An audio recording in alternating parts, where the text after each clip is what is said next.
guys, so I am here to do my 12 to 13 week update. So it's a really quick video. There's not an awful lot to report, plus I really feel like this is part of the video, by the way, like I'm making loads of videos, I'm filming them and I'm not editing them.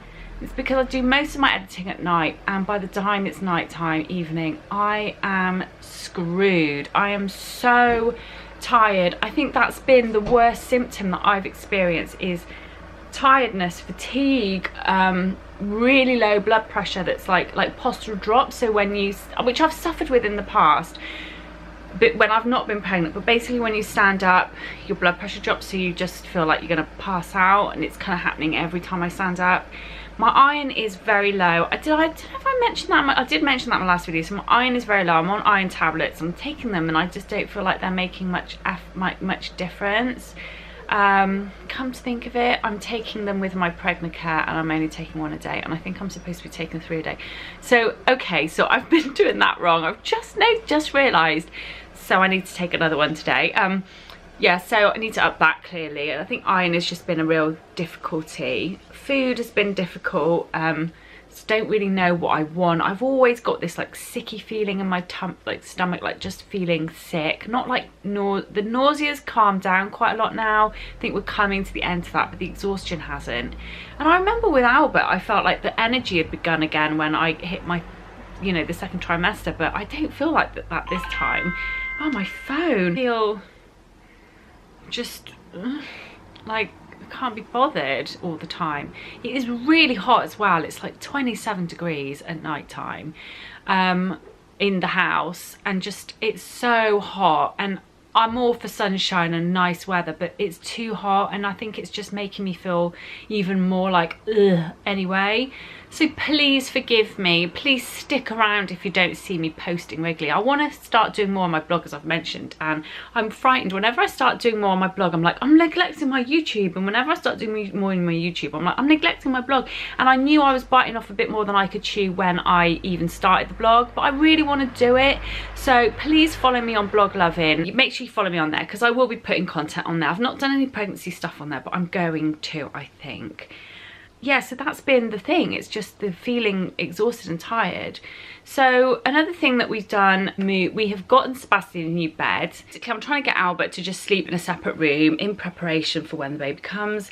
How it's going to be at the time, I don't know, because when I first got pregnant with Albert, Sebastian sleep wasn't brilliant. He was still, I can't even remember if he was in a toddler bed. No, I think he was in a toddler bed at that point, and he'd obviously been in his own room from like 6 months. He was waking up really early. There was a few kind of like disturbed nights, and then when he hit like 2, it all kind of calmed down, and obviously 9 months later things were so different. So I've got another 6 months to go, and I really pray that things improve for Albert's sleep. At the moment he is just a very, very light sleeper, so you've got to be very careful, because things can really easily wake him up. He does have the ability to sleep through from, say, when he's gone to bed at 6:30, 7 to about 3:30. He wakes up at 4:30, usually for a bottle of milk, and which I was going to think about cutting out, but he's not eating a lot in the day at the moment, so just giving him that milk.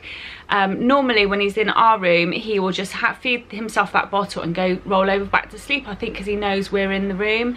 Whereas I have to open the door when he's in there, and the light from the hallway shines in, because it's obviously really light at the moment. And the light from the hallway shines in, and I leave, and then he starts to moan and cry. So last night I had to stand by his door going shh for ages. Even though he's got an Ollie the owl, I think just hearing my voice was like more reassuring, and he did eventually go down. It took him about 20 minutes. Speaking to people with experience and with friends and stuff, some of them have like one good sleeper, one bad sleeper, no matter what they do, and some people just notoriously have multiple children that are bad sleepers. So I don't anticipate this baby to be a good sleeper. That's fine, as long as I know and I'm prepared for it. I haven't slept properly for the best part of 4 years now, and I don't expect to sleep properly for another 4 or 5 years, so that's fine.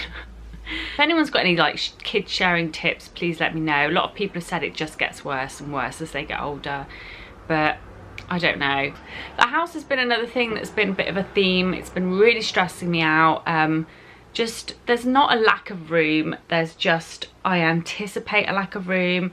When the kids make mess, it drives me mad. We had to use the double pushchair the other day because it was so hot in the car. I did not want to go and put the children, Sebastian or Albert, in the car that was just like a blazing inferno. So I thought we'll walk and pick Sebastian up in the double pushchair. He can sit in the pushchair and I'll walk him back home. I didn't expect him to walk all the way back from nursery in that blazing hot heat.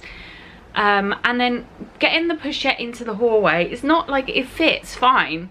It's just like, well, how am I supposed to leave this here? And how am I supposed to get round? And I got myself in a real stress about it and got really upset with Chris. I was like, let's just go and rent somewhere for 6 months until we've bought the house.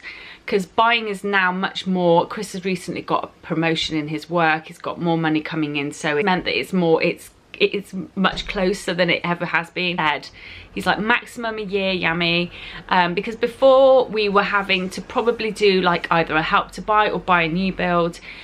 But I want to stay in this village that we're in. The village is very expensive, but it's looking like we might actually manage to find something here. That's if a house comes up. Another issue is that because everyone wants to live here, not many houses come up for sale in our price range. So hopefully something will, and hopefully we'll have enough deposit for that house by then. If not, we'll have to move to the next village and just get help to buy, which we could do like now, but we'd rather not. We'd rather just stick it out, hold out, because I don't really want to move into a new build. Not that there's anything wrong with them, it's just not my taste.